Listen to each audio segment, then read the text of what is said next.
Hi అండి. ఎంతో tasty అయిన చికెన్ పులావ్ ఇలా ట్రై చేయండి. టేస్ట్ అయితే చాలా బాగుంటుంది.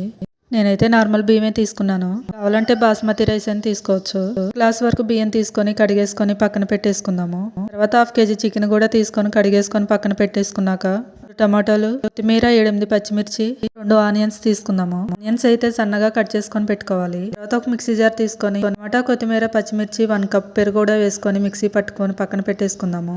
వెలిగించుకొని ఒక గిన్నె పెట్టుకొని 2 టేబుల్ స్పూన్ ఆయిల్, 2 స్పూన్ల నెయ్యి వేసుకొని ఆయిల్ హీట్ అయ్యాక బిర్యానీ మసాలా, ఆనియన్స్ వేసుకొని గోల్డెన్ బ్రౌన్ కలర్ వచ్చేంత వరకు వేయించుకున్నాక ముందుగా రెడీ చేసి పెట్టుకున్న పేస్ట్ కూడా వేసుకొని 1.5 టీ స్పూన్ అల్లం వెల్లుల్లి పేస్ట్ వేసుకొని ఒకసారి కలుపుకొని 2 మినిట్స్ వేయించుకున్నాక చికెన్ కూడా వేసుకొని ఒకసారి కలుపుకొని 5 మినిట్స్ మగ్గించుకున్నాక టీ స్పూన్ పసుపు, 1 టేబుల్ స్పూన్ కారం, రుచికి సరిపడా ఉప్పు వేసుకొని మొత్తం కలుపుకున్నాక 2 గ్లాసులు వాటర్ పోసుకొని టేబుల్ స్పూన్ మసాలా పౌడర్ వేసుకొని పెసరు ఈ విధంగా మరుగుతున్నప్పుడు కడిగి పెట్టేసుకున్న బియ్యం కూడా వేసుకొని మొత్తం ఒకసారి కలుపుకొని మూత పెట్టుకొని మధ్యలో ఒకసారి కలుపుకున్నాక ఫ్లేమ్లో 10 మినిట్స్ మగ్గించుకుంటే ఎంతో టేస్టీ ఈజీ అయినా చికెన్ పులావ్ అయితే రెడీ అయిపోతుంది. అయితే చాలా బాగుంది. మీరు కూడా ట్రై చేయండి. వీడియో నచ్చితే లైక్ అండ్ సబ్స్క్రైబ్. బాయ్.